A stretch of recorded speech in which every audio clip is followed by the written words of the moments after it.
Assalamualaikum warahmatullahi wabarakatuh. Sampurasun.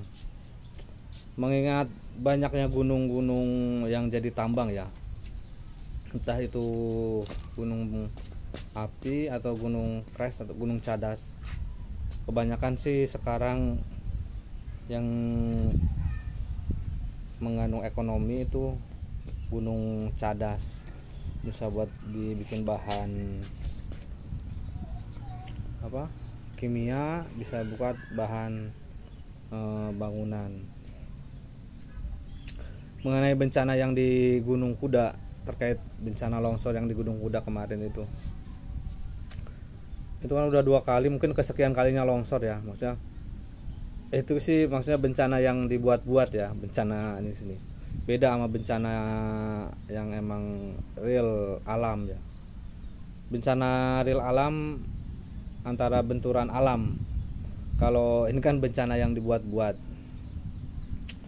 Bawahnya dikeruk, terus dikeruk, akhirnya kan ambruk. Maksudnya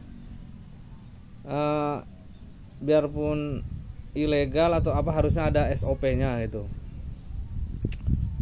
Itulah apa pentingnya ilmu apa merawat alam ya. Sayangnya sekarang ini orang-orang yang merawat alam atau mengajarkan tentang pentingnya melestarikan alam itu sering dicap, ah itu musyrik atau itu sesat. Padahal itu ajaran leluhur yang mengajarkan kita tentang merawat alam. Jadi karena harus bisa membedakan antara alam padang pasir dengan alam tropis. Mungkin di padang pasir tidak diajarkan cara merawat alam karena ya iklimnya ya seperti itu, curah hujannya tidak ada. Dan mirisnya sekarang orang-orang yang mengajarkan atau melestarikan ajaran leluhur tentang merawat alam itu di musrikan, di kuno lah, ortodok gitu.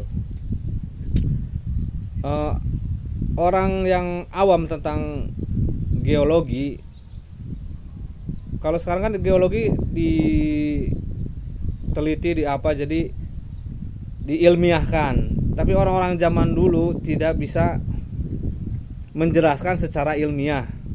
Seperti jangan ke hutan itu angker atau ada apa, itu sebenarnya ajaran untuk tidak membabat hutan itu. Kalau sekarang kan wah angker apa nggak ada, mustahil, musyrik, pada dibabadin hutan gitu. Orang yang awam tentang geologi, ilmu gunung, sebenarnya gunung itu adalah suspensi bumi. Seperti kendaraan, itu suspensinya, peredamnya. Karena kita itu ibarat bijak di bumi, itu ibarat kita itu di atas perahu besar. Karena di bawah bumi itu adalah cairan, atau kalau untuk atas bumi kan lempeng bumi atau kerak bumi. Itu sangat tipis. Di bawahnya kerak bumi itu sebenarnya cairan kental seperti magma. Nah, itulah kita itu berdiri di atas cairan. Jadi fungsinya gunung itu sebagai peredam suspensi. Jadi ada penelitian, biarpun sebesar apapun gunung, tetap massa gravitasinya itu tetap sama sama yang datar itu, seperti kopong di bawah gunung itu. Makanya di bawah cairan bumi yang bergolak itu, uap panas itu, agar bumi tidak tergoncang oleh uap ledakan itu, maka dikeluarkanlah di perut gunung. Ya sekarang orang-orang yang mengajarkan tentang ilmu gunung itu malah di merawat gunung atau merawat alam itu banyak yang dimusrik-musrikan. Sebenarnya seperti Gunung Salak ya.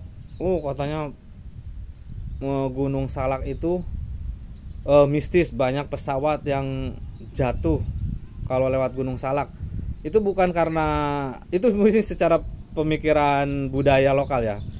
Secara penelitian oleh pihak-pihak barat, apa dulu Sukhoi, jadi di bawah inti Gunung Salak itu gravitasinya, daya tarik gravitasinya lebih besar ke inti bumi.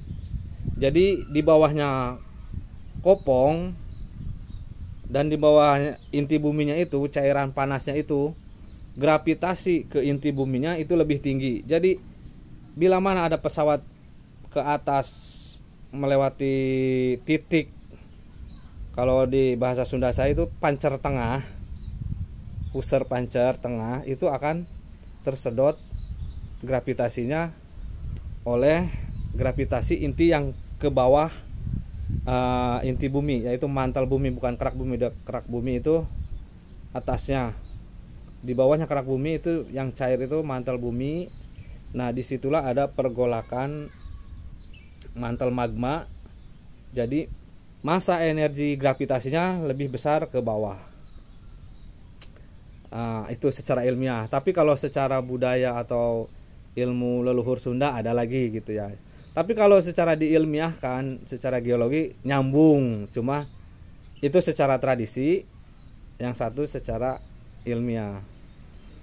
Jadi salah masyarakatnya sendiri, maksudnya ada kegiatan tambang di gunung ataupun yang mengeluarkan izin, ya itulah salah-salah kita. Giliran terjadi bencana kan yang disalahkan siapa coba? Alam itu dia punya cara sendiri untuk menata keindahannya sendiri atau alurnya sendiri. Sekarang banjir di Sukabumi, kemana-mana lihat di atasnya jadi kebun sawit, jadi tambang galian juga. Marilah kita sama-sama merawat alam. Adapun itu mengandung nilai ekonomis, ya kita dirilis lagi, ditata lagi. Misalnya penebangan hutan, ditanam lagi hutannya. Itulah sedikit penjelasan tentang gunung. Tapi untuk kedepannya masih banyak tentang ilmu gunung. Tapi miris juga ya, banyak pecinta alam, namanya pecinta alam doang, tapi giliran cuma buat bikin status Instagram atau apa, atau pendaki, tapi ilmu gunungnya atau ilmu merawat gunung atau merawat alamnya tidak dilestarikan ke rumahnya atau ke lingkungannya gitu. Ya cukup sekian dulu untuk penjelasan tentang gunung. Itu hanya sekedar dasarnya aja. Wassalamualaikum warahmatullahi wabarakatuh. Sampurasun.